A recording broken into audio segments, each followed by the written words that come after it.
Hey guys, Joker here. Today I want to talk about an anime called Sasaki and Miyano.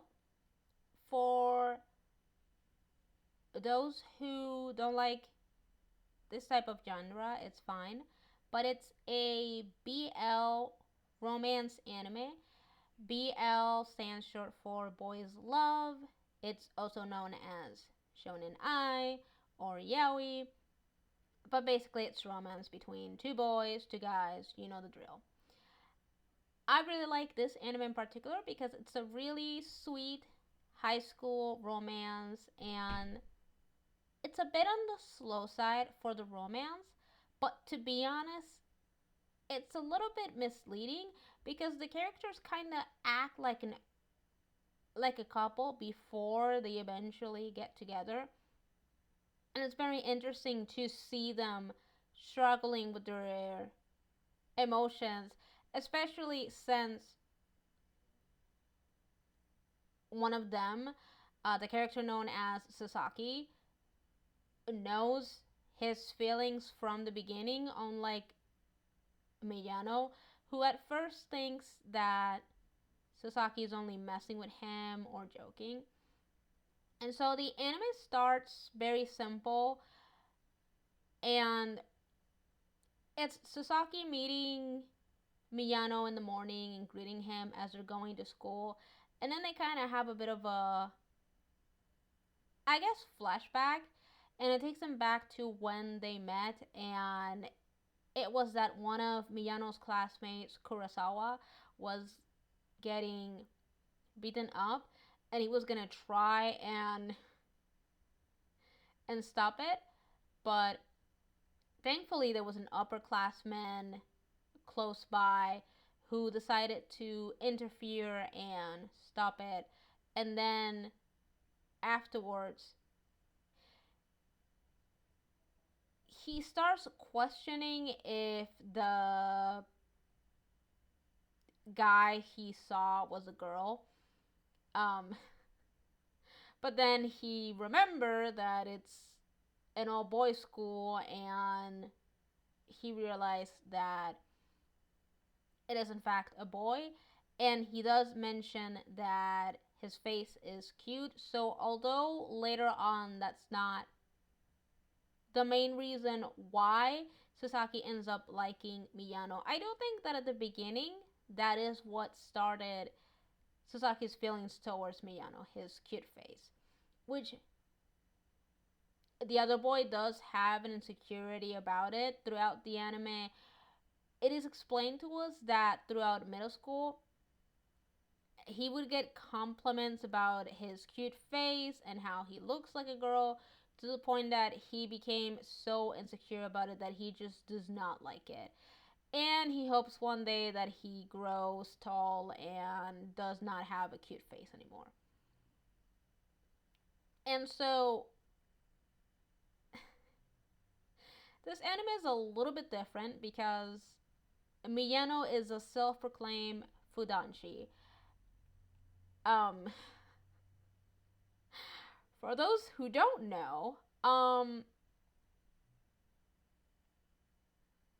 in I think in Japanese, but it's especially when it comes to anime and manga.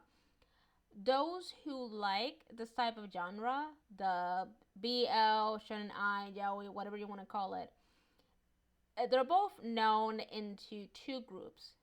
The girls are known as Fuyoshis, and the boys are typically known as Fudanshis.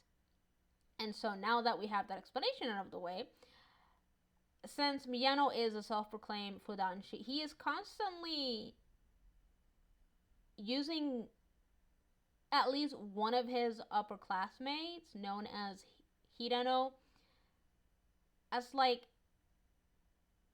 I guess, kind of like shipping material. Um, I don't know. Hirano does not like it, especially because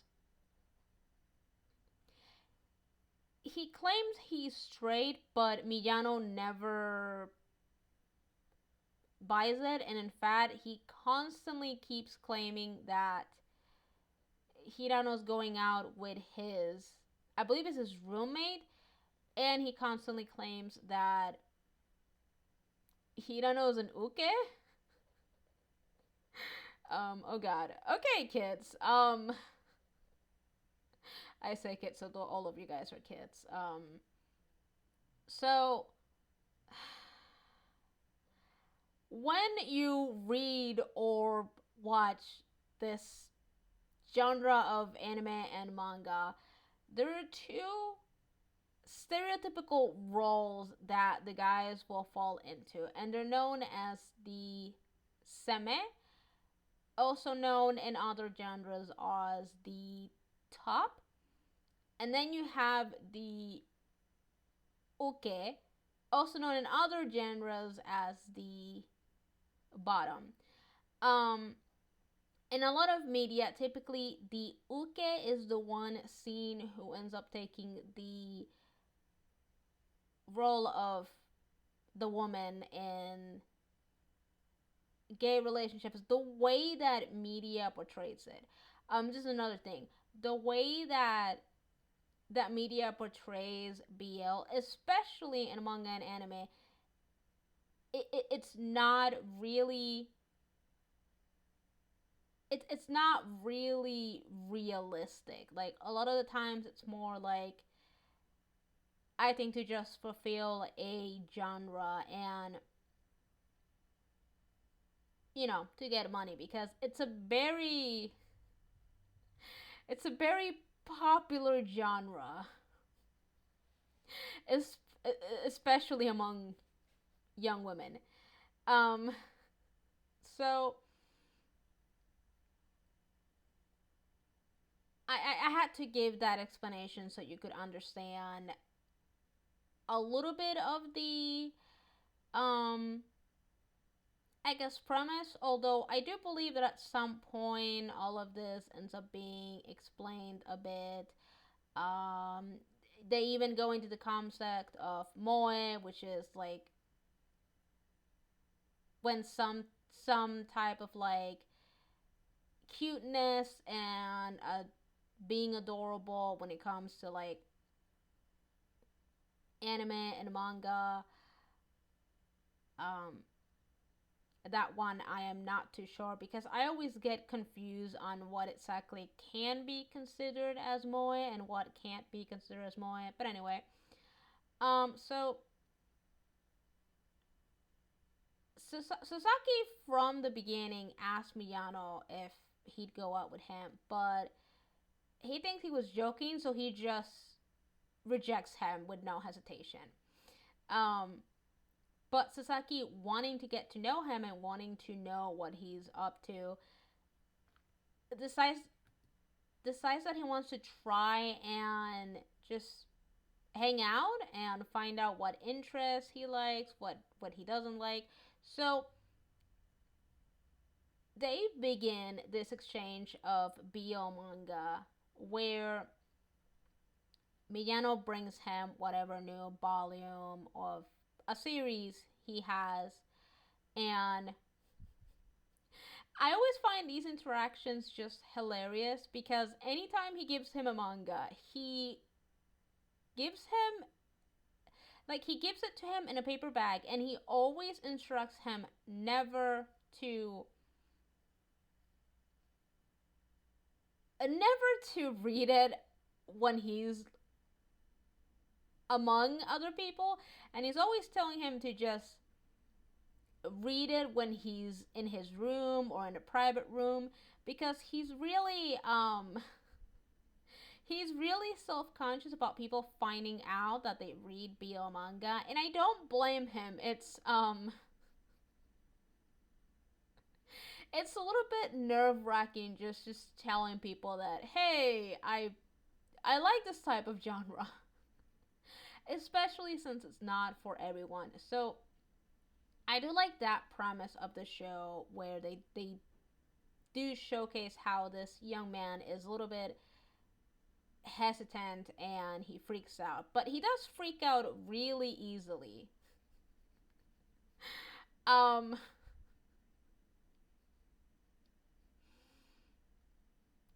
So they start this exchange, and it's really wholesome. And there are other side characters. We have like I said, Kurosawa. There's Hansawa, which he's the president of the disciplinary committee, which both Miyano and Hirano are a part of it. Um, then you have, oh my god, what is his name? Uh, Shiro? Well, I remember his first name is Jiro, but what's his last name? So Sugawara? No, I can't remember him. But his first name is Jiro, and visually I believe he has blue highlights in his hair. I'm not sure if it's just highlights or if it's the whole hair. But you know who the character is because when he finally shows up, he has some major issues, and it's the fact that he loves his girlfriend, but he doesn't understand what she wants from him because um she's a hardcore Fuyoshi, and she has a thing for delinquent ukes. I don't understand this trope, but it's funny because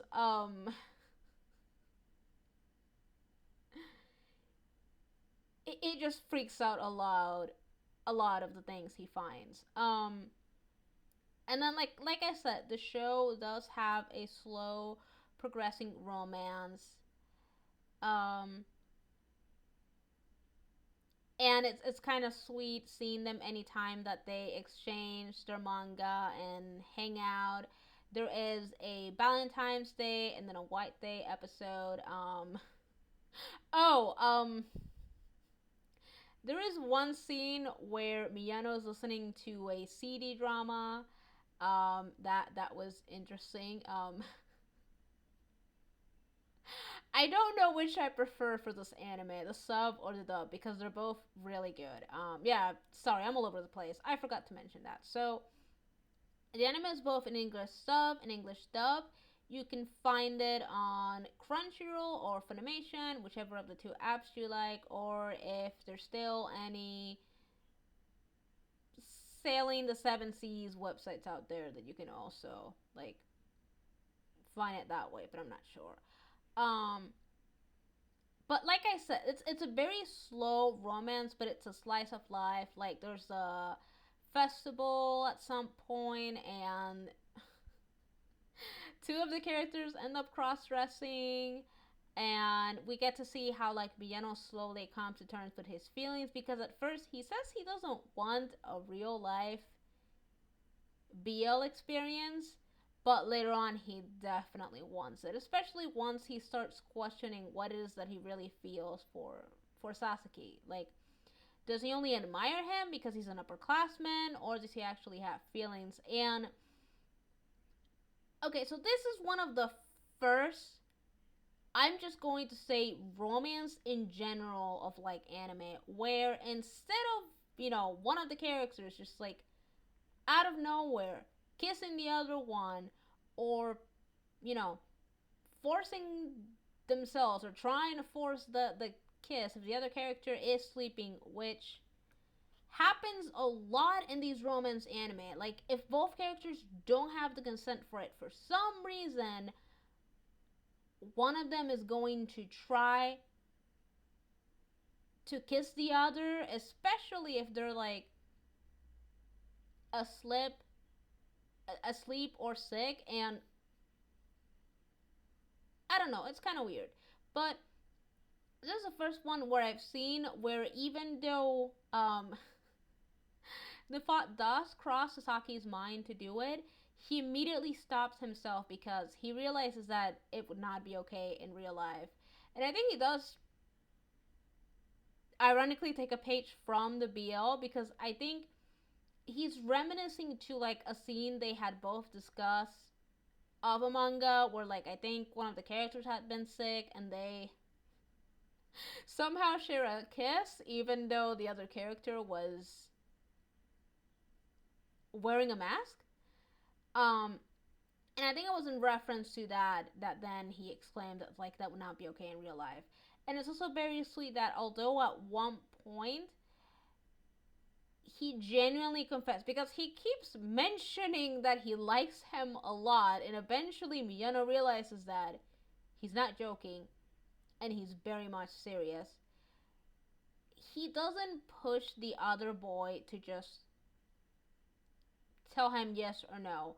He legit tells him to think it over because even though, see, he knows there could be two possibilities. He either tells him yes or no. However, even if the answer would have been no, which, I mean, let's face it, we all know there was never going to be a no. I mean, it's anime. Come on, there's hardly ever a no in these romance anime, unless it's a confession from the characters that aren't the the main pairing or what the romance is revolved around. Then it's always going to be a yes. But instead of just wanting a quick confession, he advises him to think it over, and he tells him that he wants him to think about it hard and long and hard. Oh God. And there are little moments where Miyano feels bad that he hasn't given him an answer yet, and he keeps telling Sasaki to wait for him, but Sasaki constantly tells him that he's happy that he's thinking about it long and hard because at some point he tells him you could have just told me no and just be done with it, but the fact that you're putting genuine thought into it like just makes him happy. Although we also do see some genuine feelings of frustration and him not wanting to push him but not knowing how long he can actually wait um for an answer to be given to him, which I think it was another nice touch that sometimes we don't see a lot in anime, like especially when you have a character waiting in a confession from another character. um Definitely looking at the Grobia ship from Fairy Tail of Gray and Jobia. uh we don't really see the person like going to their breaking point. It's as if, oh yeah, a person could definitely wait for years until you give them a confession. And it's like that's not really the case. Like eventually, you're gonna get tired of waiting. And so I like that little touch. I mean, even though, let's be honest, eventually they do confess. And it's at the last episode. But like I said, they kind of already act like a couple, and it's really interesting just to see them not being together yet, but acting like a couple. Um, and because this is kind of a really like slow romance, I can definitely understand if you don't want to watch it because you don't like really slow romances and it's like too much for you.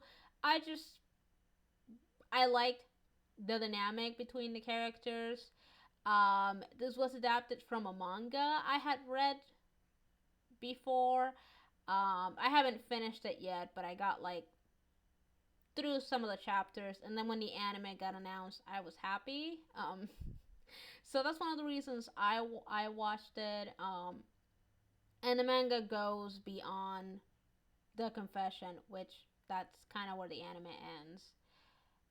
So if you want to give an anime like this a try, you should definitely check it out. If not, then I'll definitely give some more anime recommendations in the future. But I mean, give it a chance. Maybe you like it. But like, comment, subscribe, and share with your friends.